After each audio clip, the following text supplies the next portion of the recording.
Reka mbasuhuze kandi mbifurize kugira ibihe byiza mu bice bitandukanye muhereremo. Ndabasuhuje kandi yemwe bahaye ikaze irambuye cyane. Aha ni kuri Shema Dossier Anarctique. Ni iby'agaciro gakomeye cyane rero gukomeza kubana namwe, ndetse ni iby'agaciro gakomeye cyane gukomeza kugendana namwe. Ikaze rero ku mirongo y'imbere ku rugamba mu makuru menshi cyane.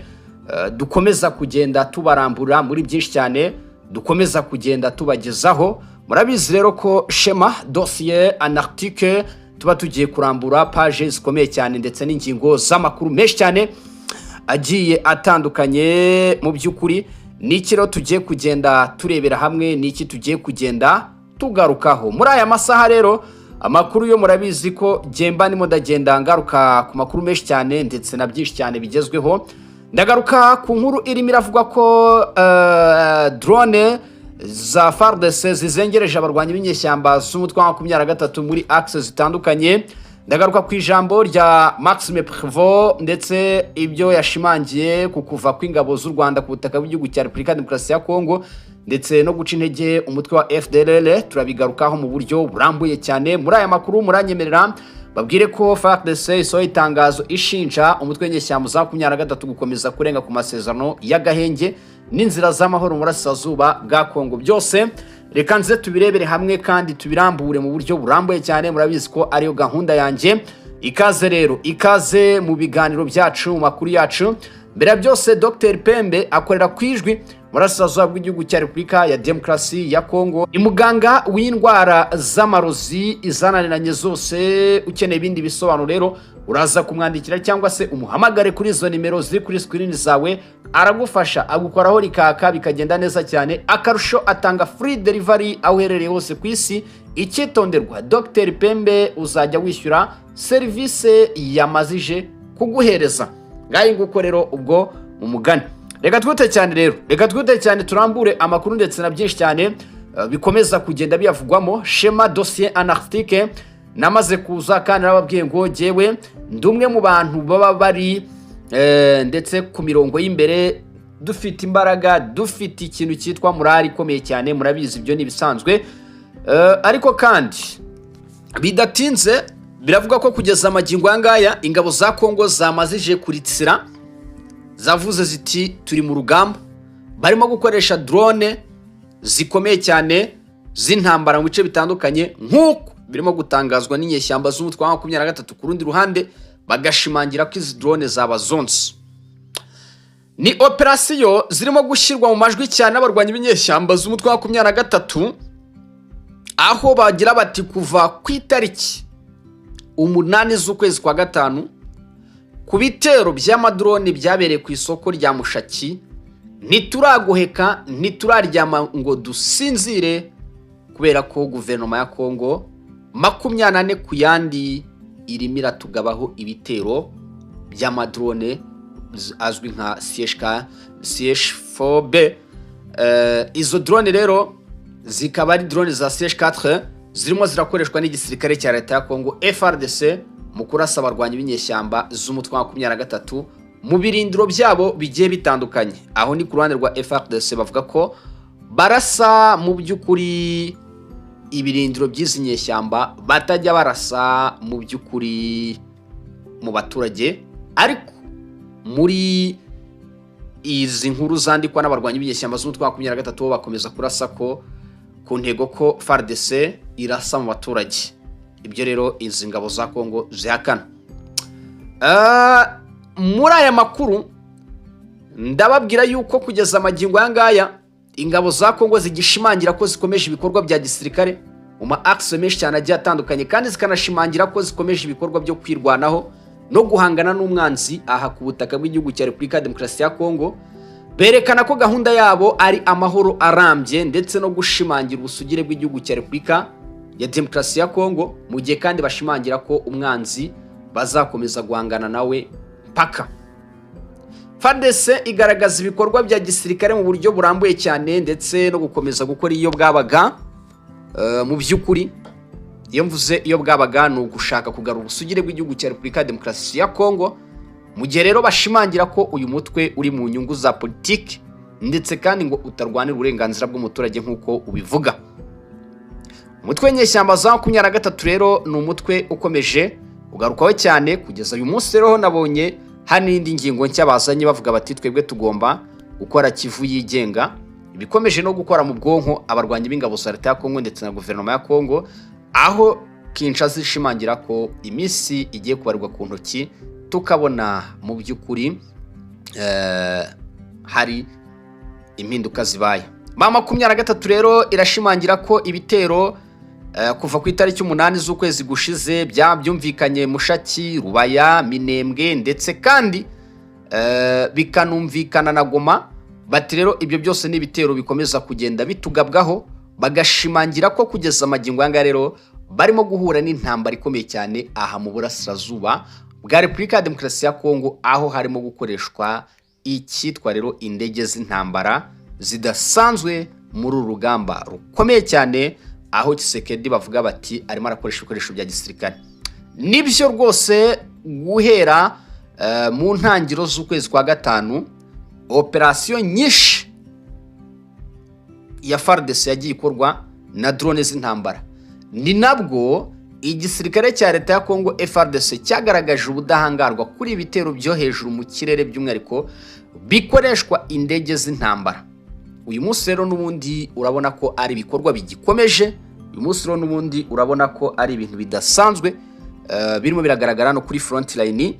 Namakuru menshi cyane ndetse ni na byinshi dukomeza kugena natwe tubakurikiranira, aho twabyemeye twavuga tuti abataramu kazi kabisa, twebwe tujye tubagezaho amakuru. Ibi rero bikaba ari bikomeza kuva kuri front line cyangwa se hano ku kibuga cy'imirwano mu buryo bwo guhangana gukomeye cyane hagati y'ingabo za leta ya Kongo ndetse n'abarwanyi.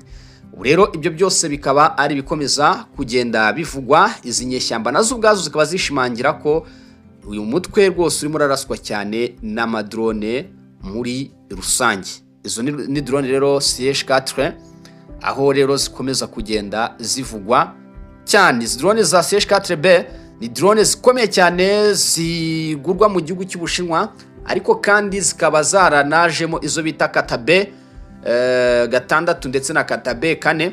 Zikaba rero ari drone nazo zikomeza kwifashishwa cyane. Izi rero zikaba zirimo ziranazoya bikomeye cyane ikirere cyama 23, aho kandi izi nyeshyamba zongera no gushimangira ko hari n'izindi drone bita babayaga zavuye mu gihugu cya Ukraine. Zo ni zimwe z'ubwiyahuzi irazi karasa igahita yigendera.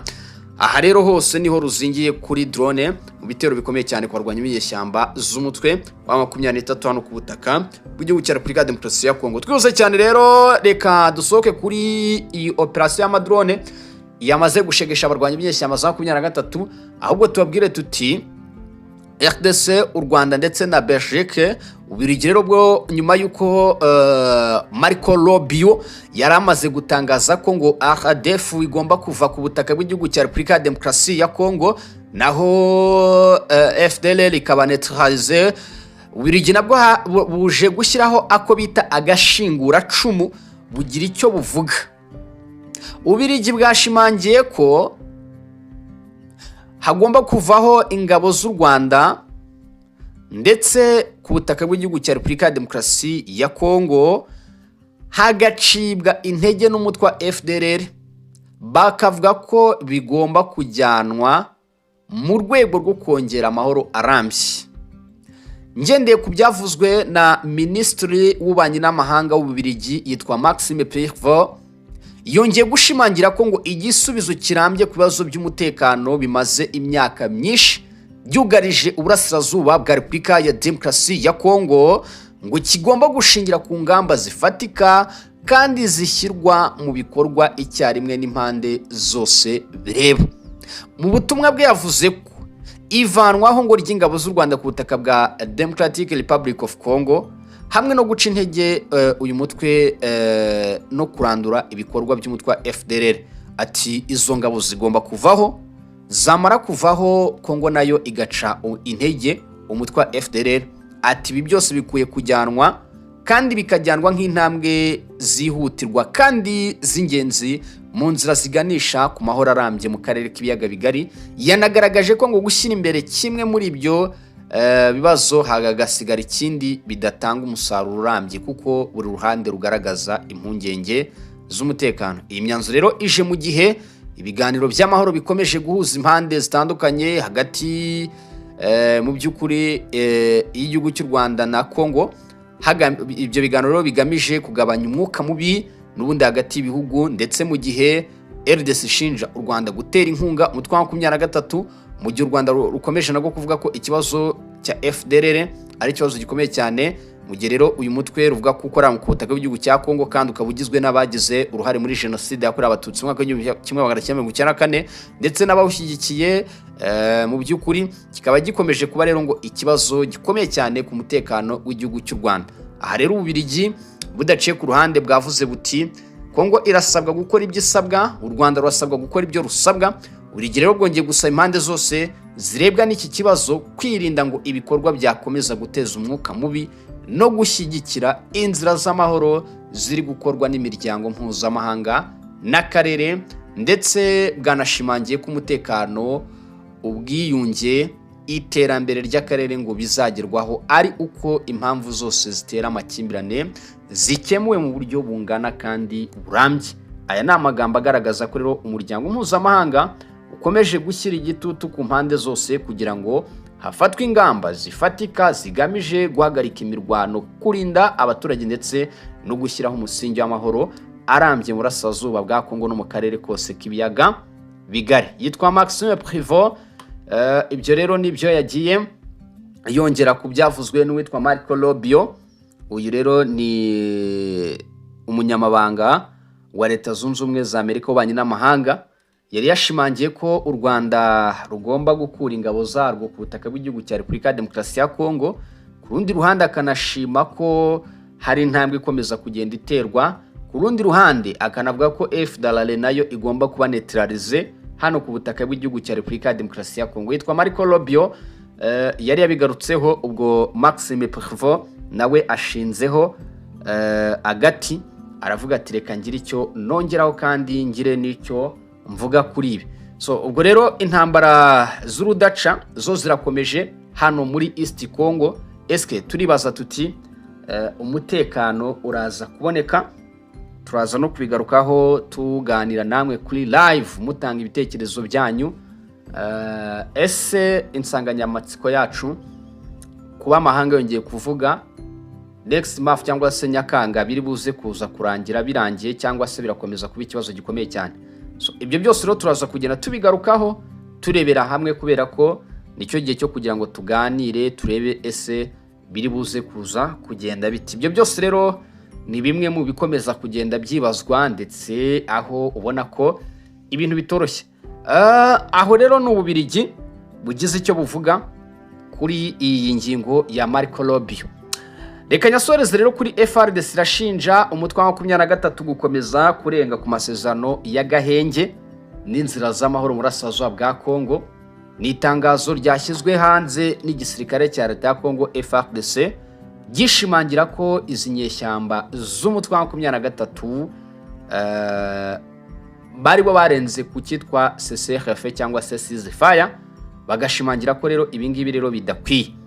Igisirikare cya Repubulika ya Demokarasi ya Congo cyatangaje ko gikomeje kubona ibikorwa, ndetse kikanavuga ko ibyo bikorwa binyuranije n'amasezerano y'Agahenge ndetse n'izindi gahunda z'amahoro zimaze igihe zishyirwaho hagamijwe guhagarika imirwano mu burasirazuba bwa Congo. Mu itangazo ry'iki gisirikare FARDC yavuze ko ngo u Rwanda na M23 bikomeje gukora ibikorwa byiswe ibibangamira ituze n'umutekano mu duce tumwe na tumwe tw'intara yaba ya Kivu y'Amajyaruguru ndetse na Kivu y'Amajyepfo.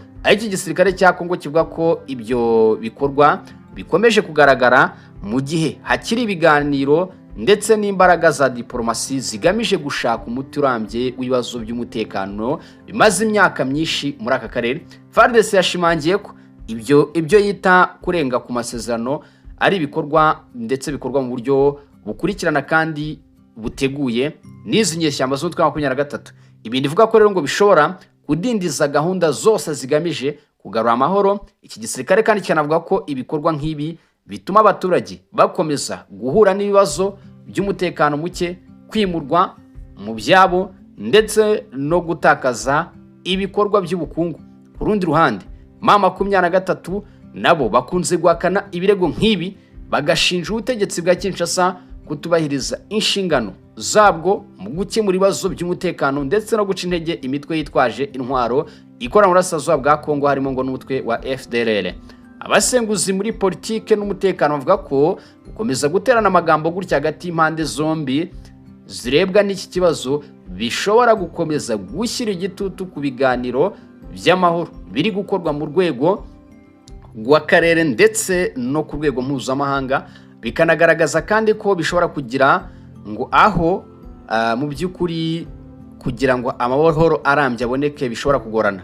Bikavugwa ko hakenewe ko hagomba kubaho impande zose, hakabaho kubahiriza ibyo zemeye kandi zikagaragaza ubushake bwo gukemura amakimbirane binyuze mu nzira ya diplomasi. Ni mu gihe ibikorwa bya gisirikare rero bikomeje mu bice bimwe na bimwe by'uburasirazuba bwa Kongo, ndetse kandi abaturage bo bakaba bakomeje gusaba ko haboneka igisubizo kirambye cyagarura umutekano, kigatuma abavuye mu byabo rero basubira iwabo kandi ubuzima bugasubira mu buryo busanzwe.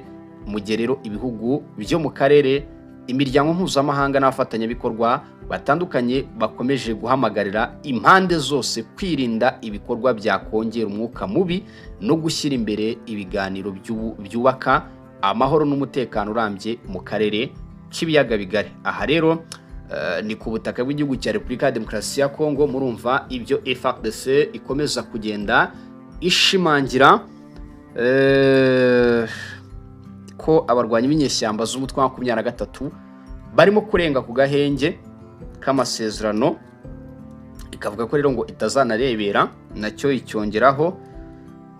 Mwumvishe ko tubivuzeho, tuvuze ibyo FARDC ivuga, tugaruka no kuri kote ya M23 tubabwira nabo ibyo batangaza.